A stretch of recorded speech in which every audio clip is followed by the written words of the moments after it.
Hey YouTube, we are answering the question in the title of why has Swampert been a top, number 10 to 12 here is the lowest Swampert has ever been in the Great League meta. So why has Swampert been a top 10, almost always a top 5 Great League Pokemon in this meta since season 1 of GBL? So again, this is part of my series of doing a deep dive of like Pokemon throughout the season GBL, like why this Pokemon's been so strong since season 1. Some aren't as strong anymore, but Swampert is one that has just stood the test of time. And I think there's a few reasons that it takes. Let's take off the shadow so we just get the base stats here. I think there's a few reasons that it has stood the test of time. And I'm going to point to a few things, but let's go over all the stuff that I normally look at. So stat product, 122.9, 108, and 136 for an 1816 overall. So again, if you've been around this channel for a while, for me, I normally look for, I say two things. One, baseline to know if you're going to be a good Pokemon is around 2000 stat product. So that overall stat product is around 2000. And usually it comes in the form of like a bad to okay attack with heavy defense, heavy stamina. And then you talk about moveset and typing next. So if you're looking at this with 123, 108, 136, 1816 overall, you're below that 2000 threshold. Now, this is good and bad in a couple senses. So it's good in the fact that you're not the absolute glass cannon. So I always look at Surfetched because I like using Surfetched, but it's extremely glassy, right? So for Surfetched, you have that 145, 107, 98 for 1537, right? So your defense and stamina isn't down in the gutters like that where you're just a glass cannon. So you're in that sort of mid-range of like, you have enough attack. 123 attack is quite good, right? If you look at like, just looking at like other Pokemon that are meta right now, you look at Lantern, 105 attack, Skarmory. I don't even know what Skarmory is. Skarmory might actually be around 106 attack, right? So you're way above, they make up for it in defense and stamina. So you got the attack that's way higher than them. With a lower defensive stamina, but not as much that you're just going to get like one shot by like body slams that you would get with like Surfetched, right? So stat product, okay overall, nice attack, with not the worst defensive stamina. Where you are super strong is in two settings here. Your moveset is one of the best movesets in the game, and your typing. So moveset, and you got to remember, this is after an Earthquake nerf. Mudshot, one of the best fast moves in the game, 4.5 energy per turn.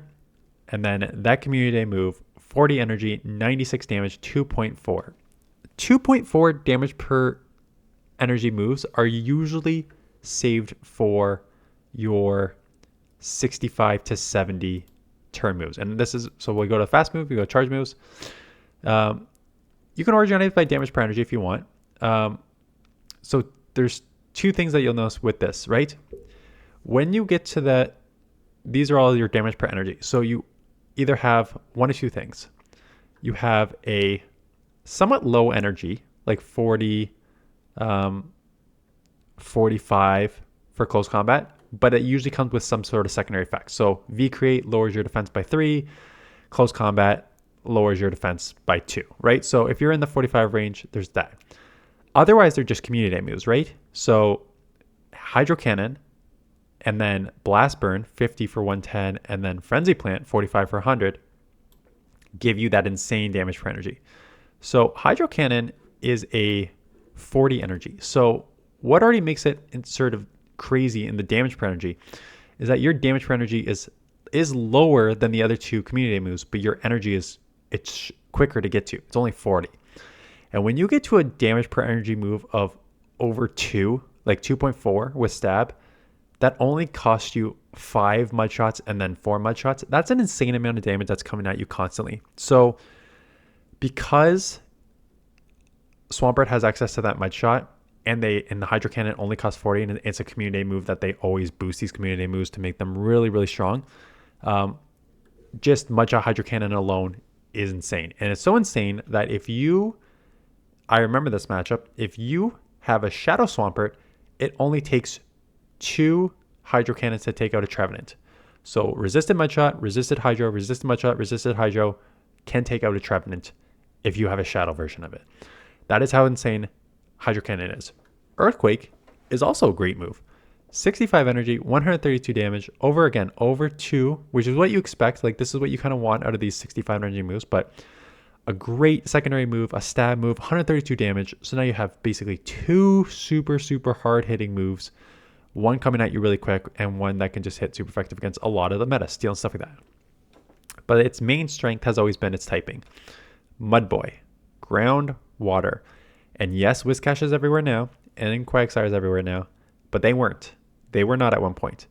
They are only around now because you got access to Scald on Whiscash, and you got access to, I guess, Oxtail. You can argue Mud Bomb is still just as good, but you got these moves on the Mud Boys that they otherwise weren't around. Swampert was always around because it only has one weakness, grass. So if you don't see a grass on the lead, you can, again, there are stuff that resists water. Like, other waters are going to resist water. Dragon is going to resist water. So there's other matchups where it's just not good for you. But in general, in a neutral situation, you could just stay in with anything and Hydro Cannon, and you will always either like soft lose or grab shields or win. And that's what made Swampert so, so deadly. So if you look at its, I tried to do earlier in the season, I tried to do, so if I go to like Matrix here, you can see, I've got one set, I guess you can't see, but I've got custom settings for GBL season 1. And I put in Swampert here, and it comes up with a 6 and 7 record, but I wanted to show, so let's just go over this. So this is the early season of GBL. And it's basically exactly what you expected. You lost to the grass, Shiftry, Cresselia with the grass knot, Venusaur. You lost to Altaria because it was a flyer, so your ground and water type moves could do anything, and then you basically stayed in or won everything else, right? Skarmory, Hypno, Registeel. Umbreon you lost because it just outbulked you, but you did there. You can throw some Earthquakes on a Azumarill, so you still sort of lost but stayed well there. So it was good overall. And now, in the Great League meta, it has taken a back seat to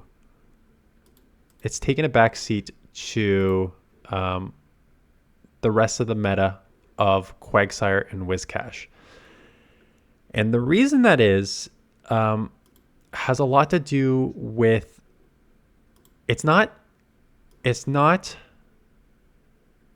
the moveset, because objectively Hydro Cannon, let's just move it up here. If you go look at Hydro Cannon versus Scald here, objectively Hydro Cannon is a way better move, right? 40 for 80 for 2 damage per energy versus Scald 50 for 85, 1.7. Yes, you have a chance of lowering your opponent's attack 50%. But for 10 less energy to do only 5 less damage is a huge trade-off, especially something like Swampert. So why is it that Whiscash and Quagsire are everywhere and not Swampert? I think there's 2 reasons for that.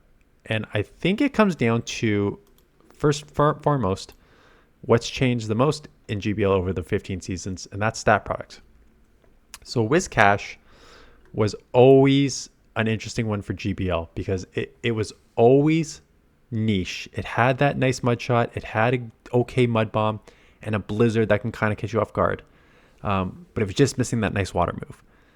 And that's what happened. It has an okay mud bomb. Again, 1.8 damage is not bad with a 40 energy move. Like, this is where you would actually, this is pretty good for 40 energy move. Like, this is what you would expect at maybe like a 45 energy. So 72 is pretty good for 1.8.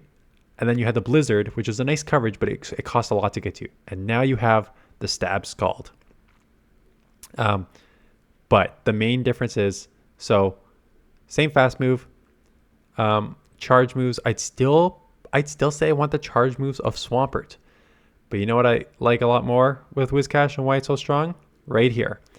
107 attack, 107 defense, 178 stamina, 2061 overall. And it's the same with Quagsire. So Quagsire suffers even more from the fact that you either have Aqua Tail. I guess Aqua Tail with stab is up to 1.89. or the Mud Bomb with a Stone Edge nuke. Again, objectively, Mud Shot, Earthquake, Hydro Cannon are better. But here we go again.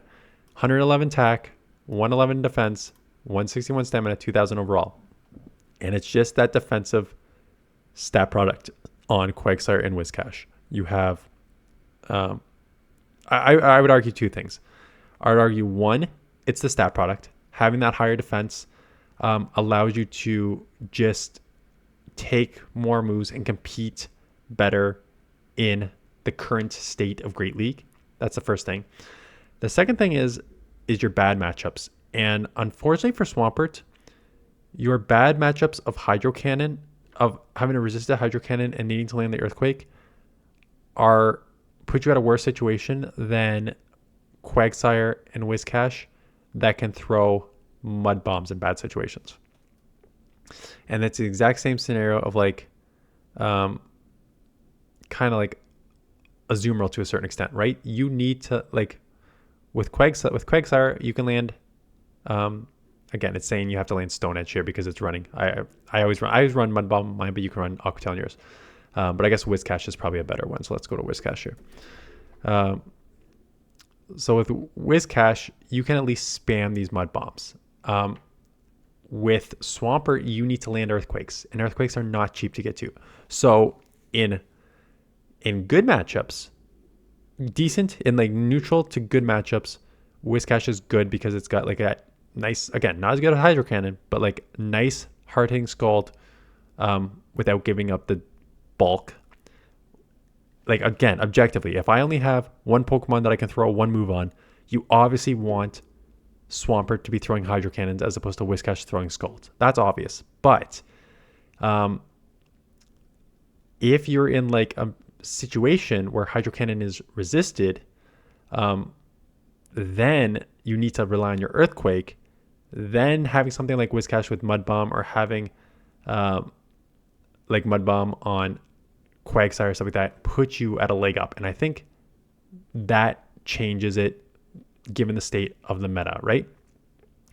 The Lantern matchup before Lantern got nerfed, the Lantern Skarmory matchup was not, the Lantern Swampert, the Lantern Swampert matchup was not as clear cut as it should have been, because if they correctly shielded up an Earthquake, they can outpace you to the Surfs and flip that matchup. Whereas if you are Whiscash against Lantern, there's no way that they can outpace you to the move, right? So it's just that because Earthquake was a nuke and it took so long to get to, it actually is more beneficial to have these like quicker, still decently hard-hitting moves that are just quicker to spam. So if you look at the current state of the meta, like, yes, you're going to lose against Vic, and you're going to lose against a flyer, anything with grass or anything that's a flyer dragon or flyer water, you're going to lose to, right? Where it gets sort of trickier is, so this other, like Medi, Mandibuzz, Umbreon, like all these are just bulkier Pokemon that are not resisting moves, but just outbulk you. And then you have some stuff where you need to land the Earthquake. Like you need to land the Earthquake against the Poliwrath. You need to land the Earthquake against the Dragonair. You need to land the Earthquake against the Guzzlord. And that's the thing, right? When you need to land an Earthquake, it's not as strong as just being able to spam Mud Bombs constantly. So there's two things I do want to showcase with this. Still has some good wins. Lanterns are still everywhere. Like I said, with that nerf to Spark, it actually helps. Even if they shield an Earthquake, you're still okay. Let me just confirm that. I'm pretty sure you can go straight Earthquake, even with a bait here. Yeah. So even if they shield one Earthquake, you can just go straight, as opposed to before they can land a third Surf and take you out. So that has changed. And actually, you would be good against the Mud Boys, right? Because you could just spam these Hydro Cannons, and they can throw a Scald at you, but your Hydro Cannons are going to far outpace these Mud Bombs. But again, the current state of the meta is there's not a lot of grass and stuff, but some stuff like Poliwrath where you have to land an Earthquake. Lickitung Shadow is better. Like 2 Shadow Hydros take out a Lickitung, non-Shadow does not. Annihilate, same sort of thing. You're just going to get like outbulked here. So that's kind of where it falls. However, 17 and 22 record, much like Sableye, you never use Swampert as a safe swap because if you see a grass, you just like top left.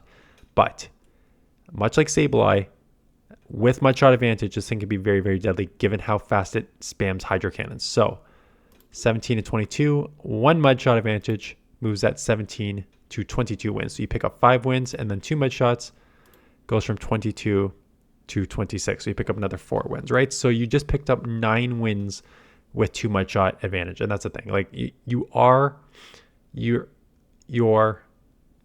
move set is still good enough that in a lot of neutral situations, you will still dominate.